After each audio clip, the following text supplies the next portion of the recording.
Welcome to the Slop Temple. We pray this video helps. You start by confirming the SSD form factor and interface so you avoid surprises. 2 NVMe versus SATA makes a big difference. Once done, back up your OS and important files and create recovery media because reinstalling is slower than restoring.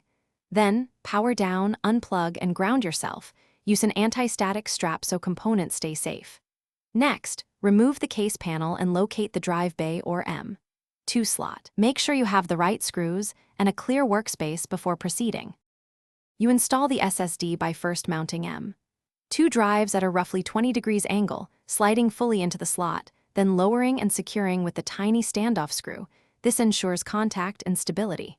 For 2 5-inch SATA drives, slide the drive into the tray and attach both SATA data and power cables. Make sure the connectors click.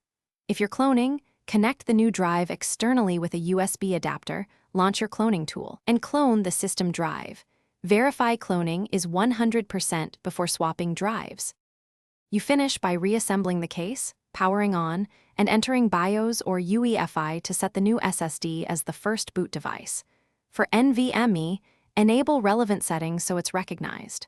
Once booted, use disk management to initialize and format the drive if you didn't clone. If the system fails to see the SSD, reseat the drive and cables, update firmware and motherboard BIOS, and confirm the slot is enabled. This single troubleshooting step often resolves detection issues and Thanks for watching.